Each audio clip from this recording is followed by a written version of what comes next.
Oscar, you're like my emotional support dog. Last time I just looked so frumpy, like fat, just like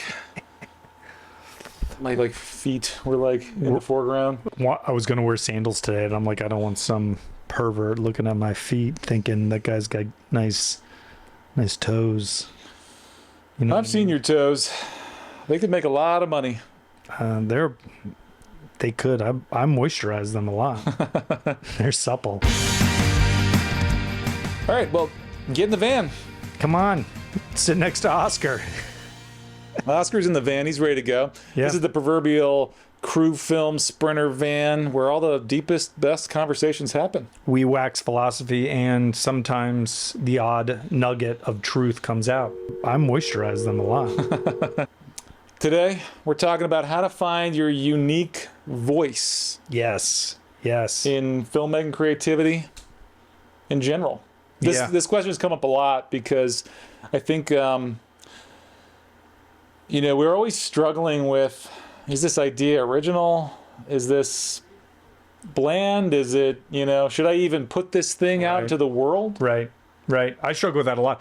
I'll actually, being vulnerable here, I have to be really careful to not, if I start having an idea and then I start going to the web and looking, has this been done before? Has this been created before?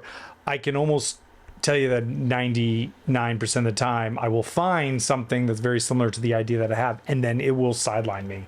Really? Sideline me completely. Yeah. So I have to be really careful to do. I mean, research is important. You certainly want to know how viable this idea is. And originality is cool, but I personally can struggle with the idea that if this has been done before, don't bother. What's the voice that you hear? That's my mom. No, it's not. No, it's it's the self-doubt that just says, like, you're not going to do it. I mean, it's already been done before, and it's probably been done better.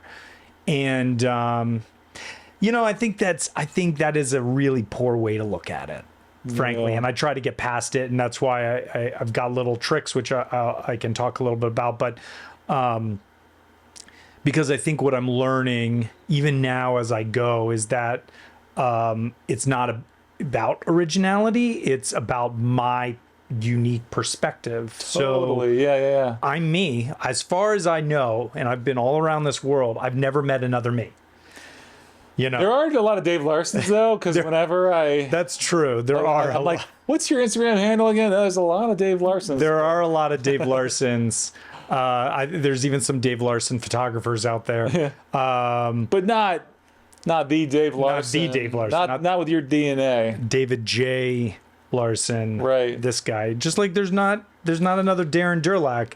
And it's in that perspective, it's what we have to say. Yeah. It's what we have to bring to whatever the subject is that we're covering.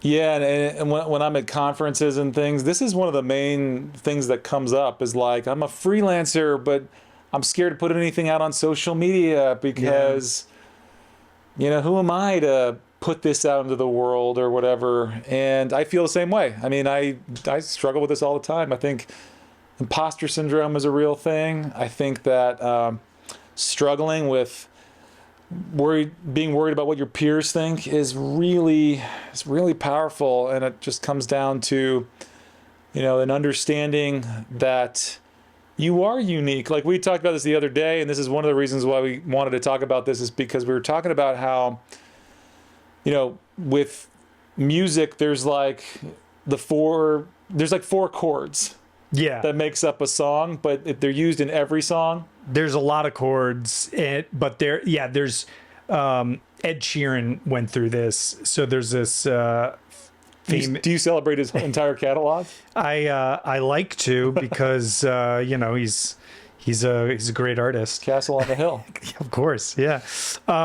He actually got sued because one of his songs sounded very similar to I think it was like a Marvin Gaye song. Marvin Gaye, yeah. And so they took him to court, and he proceeded to in court play how this four-chord structure is just essentially just like music theory, like bass music theory, Right. but then within the four-chord structure, all these different songs can emerge, and that they all kind of sound different because when you layer in other things. And so he played, he played Marvin Gaye's song, he played Right. his song, he played like dozens of others that all had the exact same four-chord progression that Right. these songs used, but were very different. And he won the case.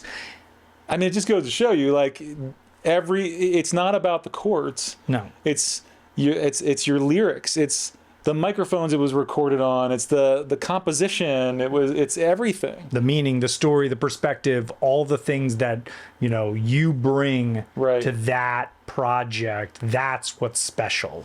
So when you're sitting there wondering, like, should I post this on social media? Other people are saying the same stuff. Or should I make this film?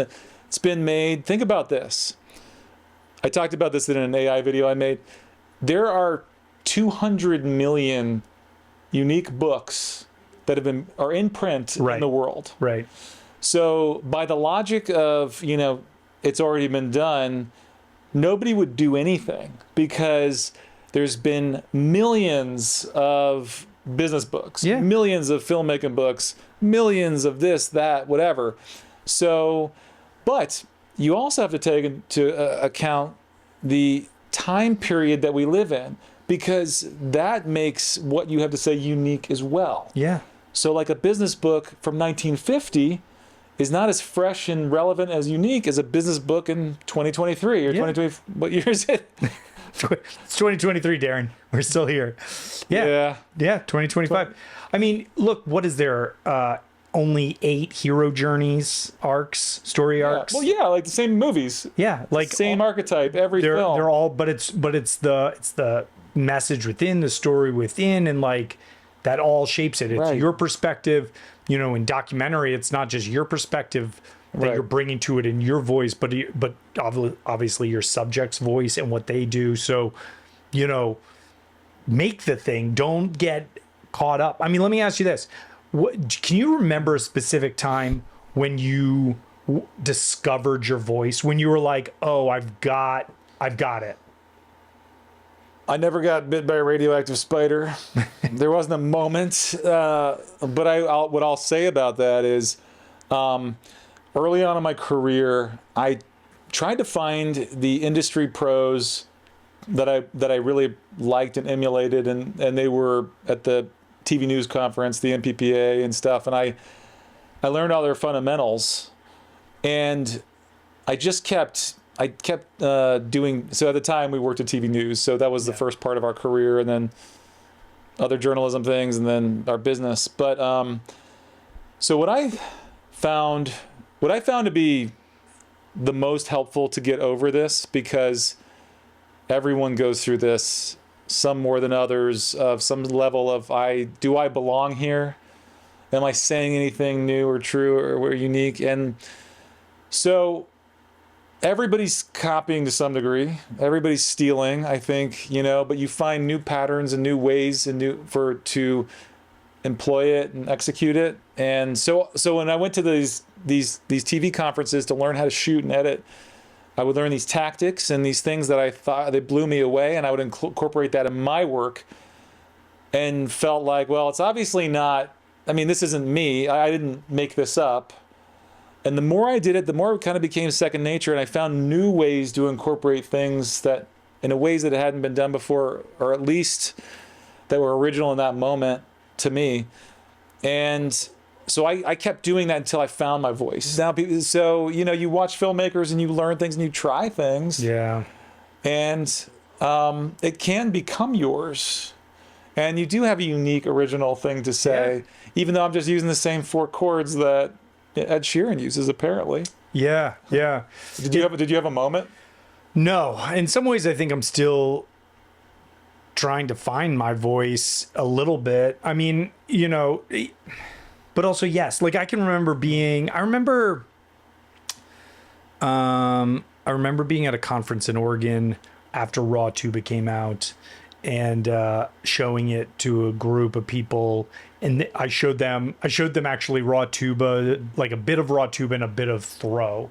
And I had a question from the audience that was like, your work is this interesting mix of kind of documentary style, but it's not full cinema verite.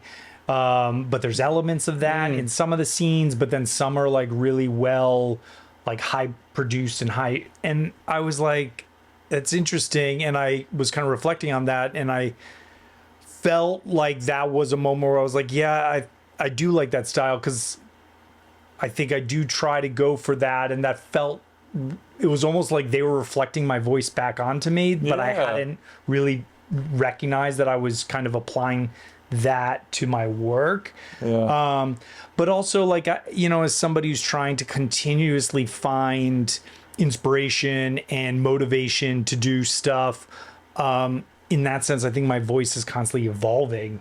And so really a part of a lot of the stuff that I try to do now is kind of just I'm constantly trying to just get out of my own way and just get to a place where I'm kind of like reacting and letting the story kind of dictate it, and then also apply the things that I just personally like. Like, I love very stylized shots, and I love certain elements to that type of filmmaking that I want people to be like, not only was that a beautiful story that I feel emotionally impacted by and it feels truthful and authentic, but man, there were some beautiful shots in there too. And like, so I feel like I'm always trying to push and pull that a little bit. Yeah, I feel the same way. I feel like I'm always defining my voice. I think every time I go to a conference or a film festival or something, I'm watching these things and I'm getting ideas, and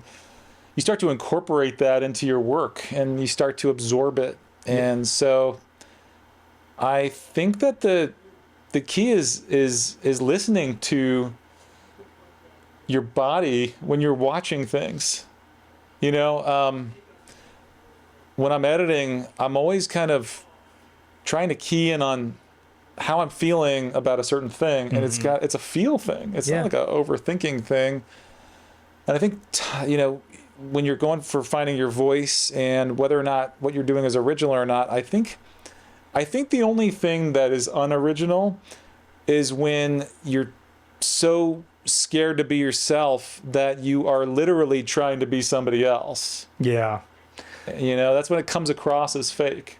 Do you think has there ever been a time maybe where you felt like your work didn't have value, or like maybe that doubt kind of crept in, and how did you push through it? Like, can you think of a time where maybe...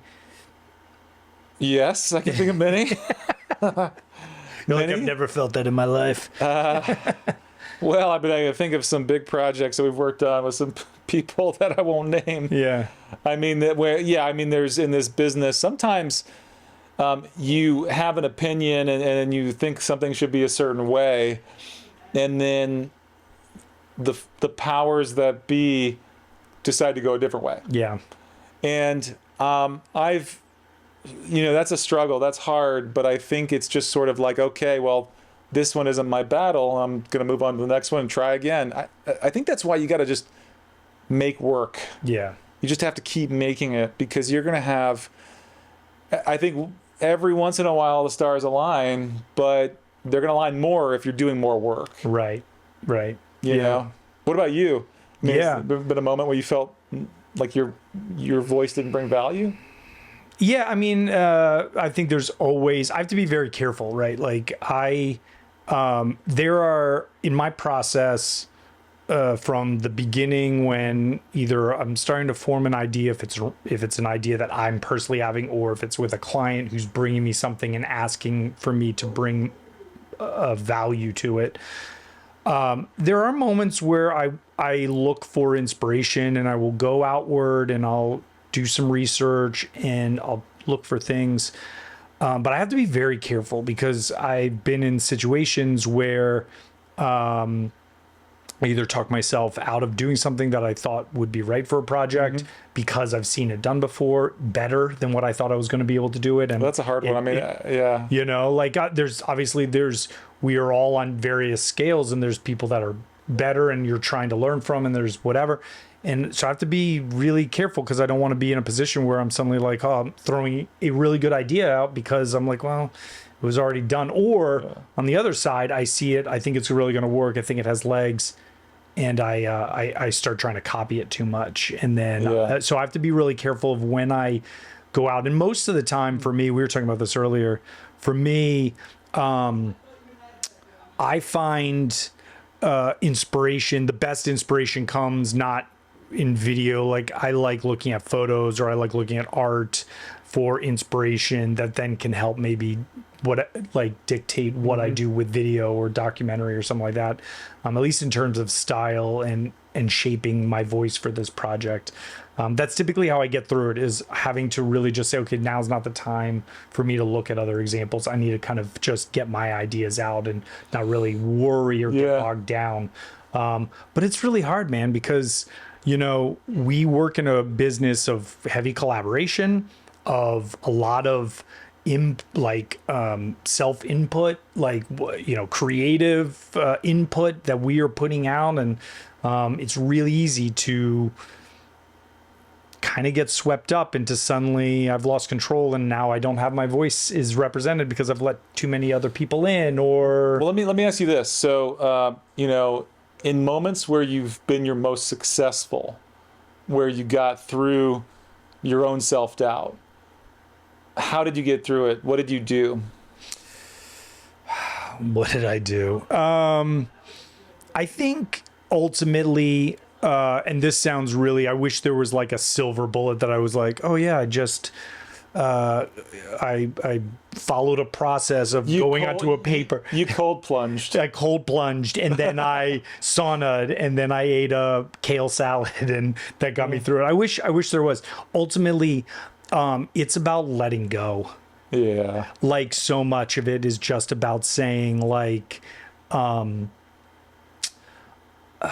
just gonna let go of trying to overly control this, and what is going to emerge from me is something that will be more authentic. I think a lot about, like, you know, when I think a lot about music in these situations. Like, I think musicians, I don't really believe that as a musician you sit down and create music. I think music kind of comes through you. Yeah, I like that. And and that's why you'll hear a lot of musicians, like, especially like the ones that come fast, they're like, I don't really know where that came from. I just sat down and I wrote it in like 10 minutes. Yeah. Like Ben Gibbard from when he wrote what's the song? I Will Follow You Into the Dark, with Death Cab for a Cutie. He wrote in like 10 minutes or something like that. And he I remember hearing an interview where he said, like, it just kind of like came through him.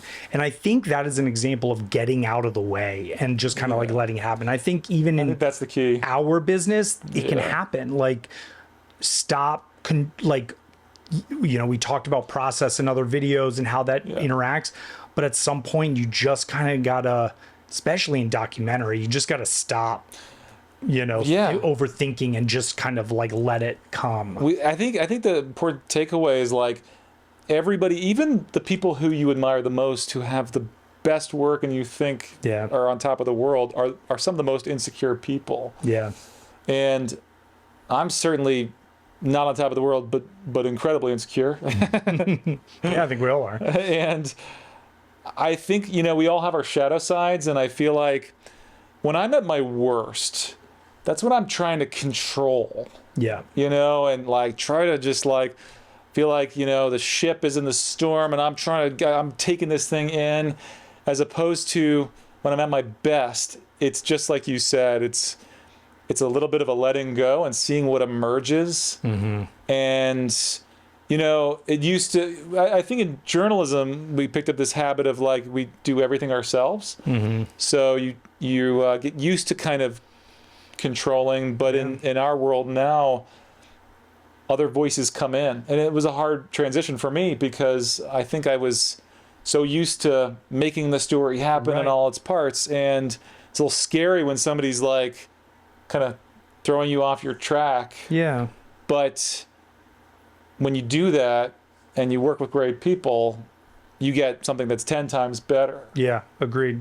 Let me ask you this. If there's somebody watching who's at the beginning of their career, middle career, who are still trying to find their voice, Yeah. like, what advice do you have for them? Like, do you have some concrete things that they can think about? Find a cool character and make a short film. Yeah. Like, just do it and just do it and just Get your reps. it's getting your reps, man, because you get more confident. Yeah. You get less insecure. And you find your voice through trial and error. You know, you show people and they point things out to you and you learn, and you don't do that, or you do that more of that. It's like, I met someone the other day who is a fishing influencer, and he said, you know, a year ago I was terrified. I was actually shaking on camera doing this, and through just doing it every day, he found his voice. Yeah. And he was saying, like, I'm not an expert like some other people. That's great. It's his voice. It's just like the four chords, man. That's great. Yeah. Doing your reps, we talk about it all the time and how important it is, and learning, you know, creation is messy, like, especially in the beginning, man. And you just got to you have to get ideas out. You have to try things and fail, and try things and succeed and be like, oh, that worked. But like, you have to get them out. You don't find your voice by ruminating, by watching other people's stuff and thinking. And then, you know, at some point you got to put pen to paper and you got to write, no matter how bad it is. Just reps. And then from there it's through like doing it over and over again that you start realizing, oh, I actually do have a voice. And cold plunge. And eat your kale salad, because that's good. Yeah. Hey, if you're enjoying Get in the Van, make sure you like and subscribe, because it helps more people see this who might need to get a little inspiration or get out of their own head a little bit. Leave some comments if any of this resonated with you. We check those and we'll write back. And now get out of the van. See you later. Go eat a kale salad. See ya. Uh-oh, what was that? I don't know, but let's get out of here.